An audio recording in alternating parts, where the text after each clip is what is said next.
Good afternoon. Welcome to House Appropriations. Today is March 10th. We're just returning from the town meeting recess, and we are here this afternoon to continue our work on the fiscal year 26 budget. So anyhow, welcome. We have a guest with us. Michael, if you want to introduce yourself, and if you'd like to take just 2 minutes, we'll quickly go around and introduce ourselves. We're missing a couple committee members due to some travel issues and whatnot, but we're mostly here. So go ahead, Michael. Great. Thank you so much for having me today. My name is Michael Gahn. I'm the executive director of the Vermont Bond Bank.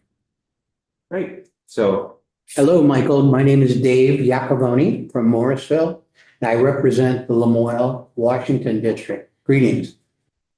More Michael John Kosenska from Burke. I represent the Essex Caledonia district. Hi, Mike Nigro. I represent Bennington and Pownell. Tom Stevens from Waterbury, representing the Washington Chittenden district. morning, Michael. Jim Harrison. I represent Chittenden, Mendon, Killington, and Pittsfield.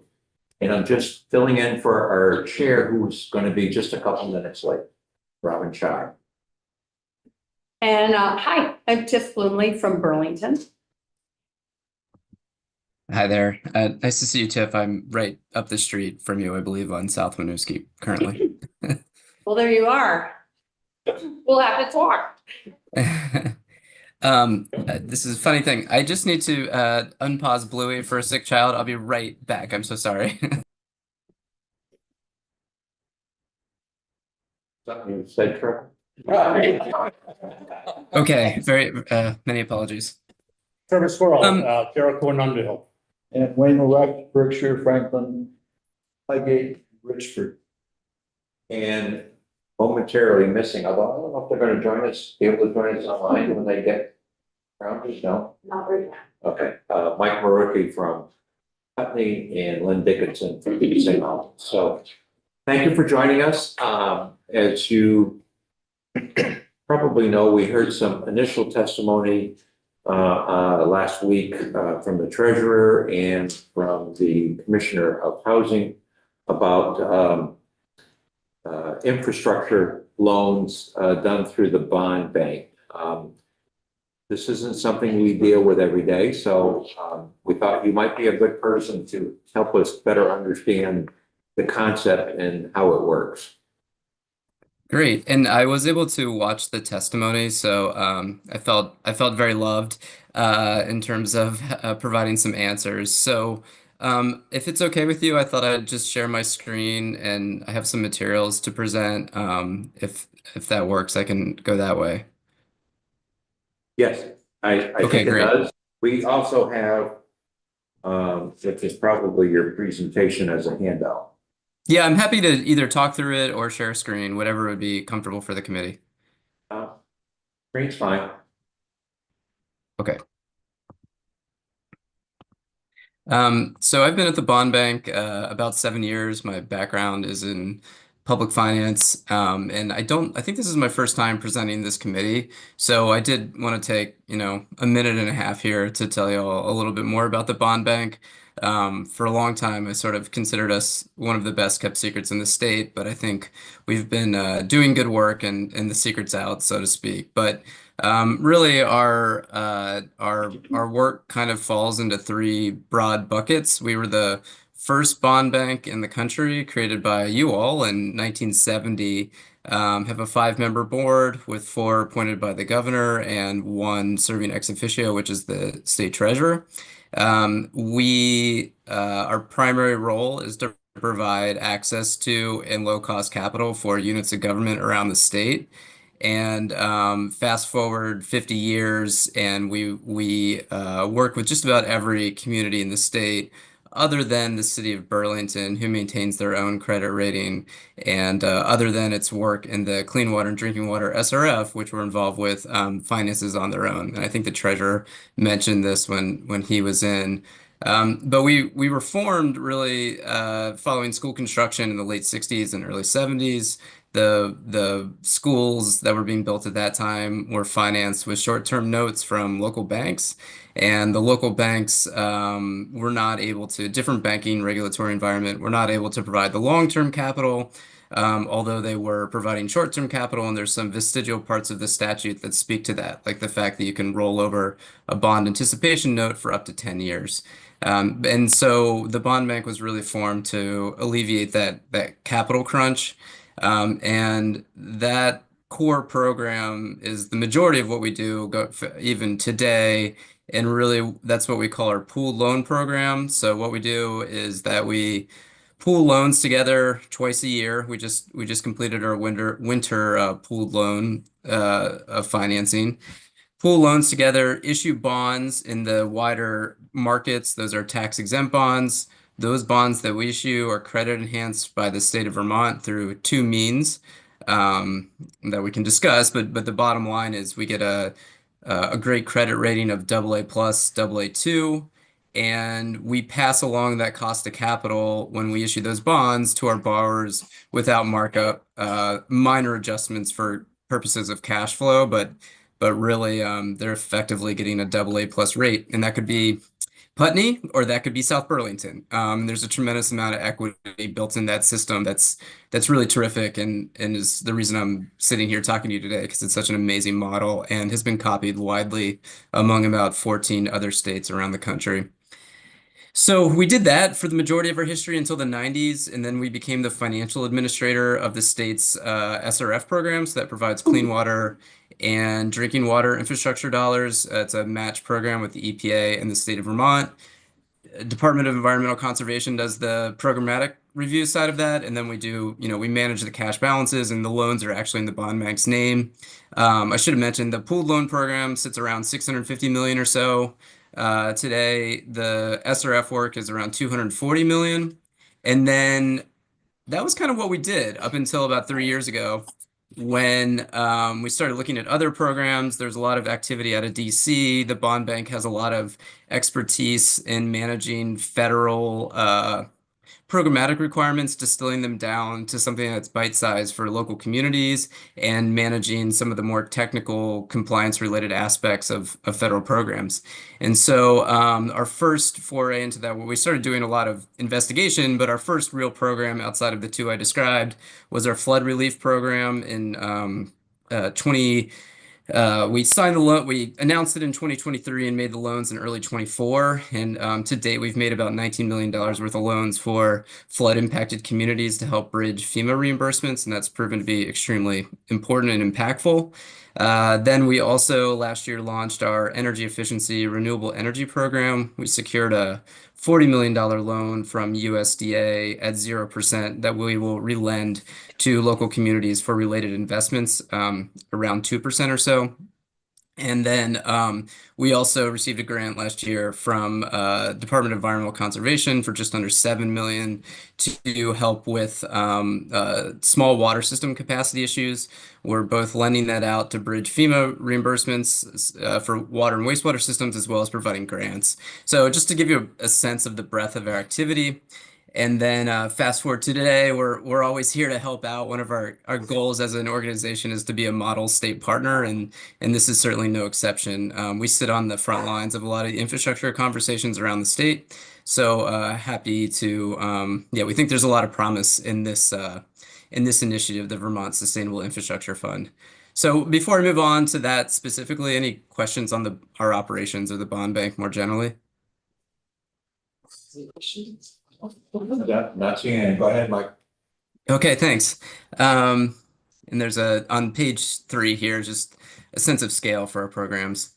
So we really have a couple ideas around how we could make this really effective. And I think everyone acknowledges that in a perfect world, we'd have, $100 million to do infrastructure investment, but it's not a perfect world, and we'll accommodate scarcity such as it is, and do the most with what we can. I think in the committee meetings from last week, there are a lot of questions about the bond bank and sort of how we fund ourselves. And we're a really efficient organization. We have 4 full-time employees. The majority of our operations are funded by earnings on an unrestricted reserve fund.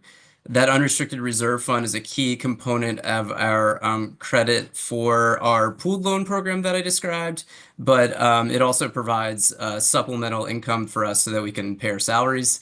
And then we receive some modest fees from some of the other activities that I described, but really that's the majority of how we finance ourselves. And so that's nice because it isolates us a little bit from having to turn a profit on the loans themselves, which isn't to say there aren't administrative costs, but that's a key part of our financial structure that's relevant to this discussion. So as it relates to this infrastructure fund itself, I'll go through the different ways in which I think we could deploy it, but as it relates to sort of the most vanilla of the applications, the most right down the middle, loans to communities for infrastructure, we need to keep that really well below the cost of inflation, both just regular old inflation as well as construction inflation to make, I think, this appealing. And so we target around 1% or so for the deployment of those dollars, because if we get the rate that low in today's market, we're effectively creating equity for those projects because their market rate might be between 4% if it's if it's a municipal entity, and then maybe like 7% if it's like a private developer who's seeking, financing from say VHFA or somebody like that. Because what's happened, historically is that the developers have to internalize a lot of that infrastructure cost, and so their cost of capital is higher than would be a municipality. But even as we've seen across the state, municipalities, even with their lower rate, don't always get to the finish line on those infrastructure projects. So I think we just have to make that rate rock bottom. And so 1% is what I hope we could target with this. So I think that was a key question from your discussion last week. And then, the other question is okay, $15 million, whatever it is, that's not a whole lot of money, and we've got a lot of needs. So how do we put that to work most effectively? So we really have three ideas for how we can make this work. One is that we're just doing direct loans, and that's probably what you thought of when you read about the program. We take dollars into us, and we make loans for, under the criteria that we work up with DHCD. And those are the ones that are going to be, those smaller communities with less capacity, smaller loan amounts, higher need projects. Those are the ones we target for that type of application. But there might be other cases, particularly if they're larger projects, where we leverage our pooled loan program, our larger program. And even though that's a really low rate, because borrowers are benefiting from a tax exempt rate at effectively the state's credit rating, those projects to achieve affordability still might need a lower rate. And so what we would envision doing is taking some of the money in the fund and putting it, help essentially buy down that interest rate in a way that eventually returns the money back into the fund over time. But it allows us to leverage this other source of capital versus having to just use every single dollar out of this fund. So it might be, say, making up numbers here, but a $10 million need, and we put $1 million from the Sustainable Infrastructure Fund into it, and then the remaining $9 million we finance out of our pooled loan program, and then bring down the rate proportionally. I've completely made up those numbers, and so it's going to be facts and circumstances when we review those projects, but that's one idea. And then the third way, and this is probably a little bit more the most fuzzy of the potential applications, is that if we have this corpus of a fund that's, again, say between $9 or $15 million, we then that's a valuable thing, right? Because we have all those revenues that are coming off that fund over time, and it's all equity, and it's a real asset that we can deploy. And rather than lending out that money, maybe we use those sorts of repayments as a guarantee or a credit enhancement for other financing that an infrastructure project may choose to pursue. Given that the repayment source is often just one project or one developer behind that, they might need some credit enhancement.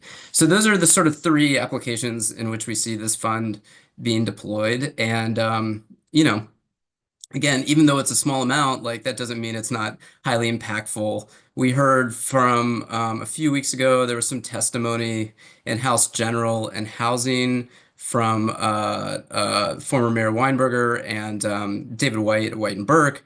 They'd done some work to look into the type of small scale infrastructure projects that are needed to enable housing. And those projects they were looking at or identified were in the hundreds of thousands of dollars. And so certainly there's going to be applications that are in the millions of dollars, and we see that. But if we're talking about projects that are in the hundreds of thousands of dollars, you can do a lot with 10 to 15 million dollars. And so I don't think the size of it is necessarily prohibitive from making a big impact. So Mike, we have those a are. couple of questions. Yeah, Yes. that was Thank the you. end of my sort of prepared remarks. Oh, if you okay, will. great, thanks. Rep. Flourish. So the sources of funds coming in are what?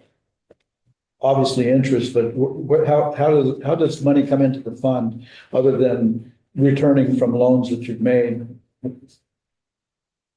Yeah, that would be what I would envision the source to be for this particular fund. So you have the repayment at 1%. We're going to have some administrative costs, although we're going to work really hard to keep those minimal.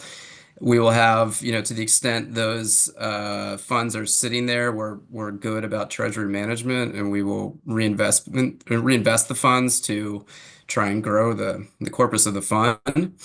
And then we leverage it as much as possible. So what I'm getting at is originally was money put into the fund from some outside source? Are you bundling loans from other institutions into your bond bank? How does that all work? Well, go ahead, I'm sorry. Yeah, I think we'd envision making direct loans. So we run a number of different programs, right? And in all cases, the bond bank is the ultimate holder of that loan. We're doing what are called direct purchases of that community's bond or revenue bond, or whatever the case may be. To the extent we're leveraging private capital, it's through the sale of our bonds or our credit instruments.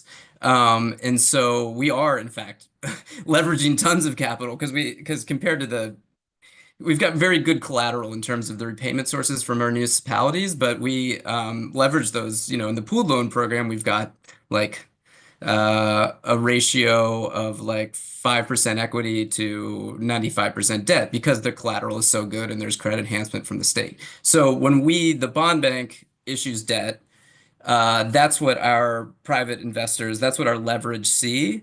And that's good because it then it essentially homogenizes the credit that stands behind it. And that's why we can give Putney the same rate as we can give South Burlington or whomever, Elmore. I mean, talk about our smallest bar, towns of 800 people who are getting a AA+ rate. So private investors, I heard you use the word, so you got private investors providing capital that you use then in operating the bond bank. That's exactly right. That's exactly right. So we sell our bonds.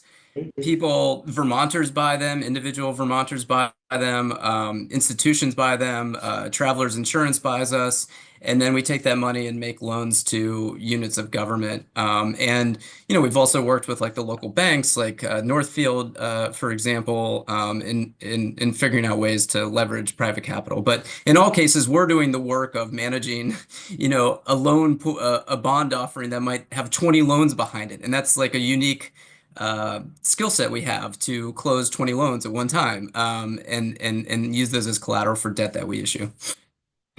Thank you. Thanks. John, and then I have a question. Michael, John here. And one of your slides, you have a flex fund. What is that?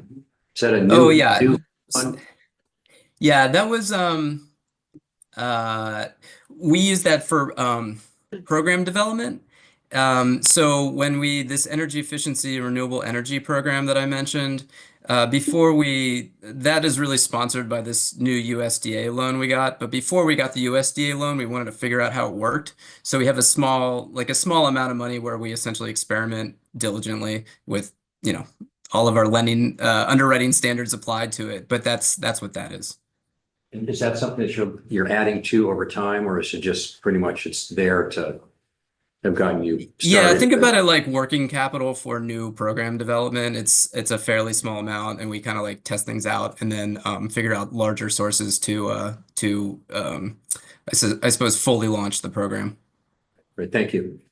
Um, Mike, this is Robin Shy. Sorry I was late. I was dealing with a flooded basement. Oh dear. But I'm glad you could be here. It's been quite a day. So when you, the borrower is a municipality as opposed to a developer, is that correct? That's who you That's lend right. to? Our statute is only to work with units of government. Okay. So towns, villages, school districts, any unit of Yeah. government. Okay. And you mentioned your unrestricted reserve fund. Is that your pooled loan program for 639 million? It stands behind that. Yeah. It's once you tell the rating agencies you have some money, it no longer is unrestricted. So it's People very love important to unrestricted money, yes. yeah, it's restricted, unrestricted, but it does kind of serve in an endowment for our operating activities, and that's where it comes into this conversation. That's why we can undertake things like this and keep costs really low. Right. And so I'm wondering, just for argument's sake, because I think that this concept is definitely worth of infrastructure for building houses. If we didn't contribute the 9.1 million or the 15 or the whatever, could you use the money in the pool loan program to do that anyway? No, we don't. Yeah, we don't have that capacity, unfortunately. Okay. We also, even if we did, there's no way we could keep it at 1%. Okay. Thank you, Jim. So this is all in the realm of the world we live in today, but there's been some suggestion, and we don't know what's going to happen in Washington with a tax package later on, but have suggested that municipal bonds would no longer be tax exempt. And if that were the case, and I hope we don't go down that path, but let's just say we did, how does the attractiveness of this approach change? Oh, yeah. So obviously we're laser focused on that policy issue and have spoken with the delegation and are helping to coordinate some of the other issuers that benefit from tax-exempt financing the state. But it just makes this even more impactful because then your opportunity cost is not 4 or 5% through the pooled loan program. Your opportunity cost is a taxable rate of 7%. And so if it wasn't struggling before, it struggles even more if that goes away. Yeah. But if municipal bonds were no longer tax exempt, my assumption is, and I don't know the ins and outs, that you wouldn't be tax exempt either. That's right. No, the cost of capital for everybody would go up. Our school projects would be more expensive. Our road projects, our equipment purchases, everything across the state would be more expensive if the tax exemption went away. Thankfully, because of the bond bank and the way we pool and get to scale, we'd continue to have access to capital, but certainly it would be a lot more expensive. Okay, thank you. So, like, I want to go back to the direct loan program for the moment. When Alex Farrell was in here, he gave us sort of a hypothetical. It didn't feel like it had been very fleshed out. I used to run revolving loan funds, so I have some familiarity with some of this. But if we had a $9.1 million fund, and he was talking about a hypothetical with a maximum award of 4 million, that gives you 2 loans and a little left over. But have you guys thought about loan rates and terms? I'm hearing 1% on terms of a rate, but what about loan size, terms, Yeah, other well, things? I think certainly with the direct lending, what we'd like to target for the $4 million loans, I think that starts to get into a range where we'd hope to leverage our pooled loan program to some extent and just bring down the rate to make the underlying project a little bit more financially feasible. But what we heard in that testimony from General and Housing is that there's a lot of potential infrastructure costs that are in the hundreds of thousands of dollars. And those are the ones where we would anticipate doing direct loans that are, flexible as is allowed under the statute to allow that underlying project to mature and reach stability so that it can sort of absorb the whatever form of tax payment that supports the supports our loan. So I think we could actually do, if that's the size, and there's been a lot of diligence on that with like projects, I think in Fairleigh, like we can do quite a few projects, even with say $10 to $15 million. Right, and so from the direct loan side, have you guys talked about a maximum loan size or what the term would be or amortization or any No, of those things? yeah, I think 15 to 20 years is what we anticipate Okay. doing on terms because we want Yep. obviously we want some modestly rapid amortization to replenish the fund. Yeah. And at that rate, you know, the project really isn't worse off. In terms of size, our experience is that until you have something real, you don't have real conversations with the borrowers. And that's happened in our energy efficiency program and our flood lending programs. Until we actually have dollars available and we actually have a timeline that's in the months rather than years, we don't have substantive conversations because folks have a lot going on and it's difficult to focus on something that's hypothetical. Right. And do you have sort of mentally, I won't hold you to this, but do you mentally have kind of a maximum loan size for direct loans? But I mean, so I get it, I hear 4 million, you might do some portion direct and then other from the pool, but what would be the portion you do with the direct, or what would be the most you do if it was a single project? I don't think I can, I can't answer that. I mean, Okay. because I think part of what we're trying to solve for is need here. So, my own background, in addition to public finance, is in working in sort of like real estate economics. I did a lot of the sort of but-for test in New Rochelle, New York, and Westchester County, working with some large developers there, but on the public side. And I think each project is going to look a little bit different in terms of what it needs for feasibility. So it may be, you know, one of the larger projects we see, but the gap that we can overcome is actually quite small. I wouldn't be, I don't know, I guess. Obviously, I want to help the most we want to help the most projects possible. Right. And so there's going to be a relationship with there. If we only do 2 loans, it's probably because those projects are bigger and serve more units. And so then maybe we get to the same end. But I think that's about all as far as I can go on that subject. All right. Thank you. Anybody else have any questions? Anything else that you would like to let us know?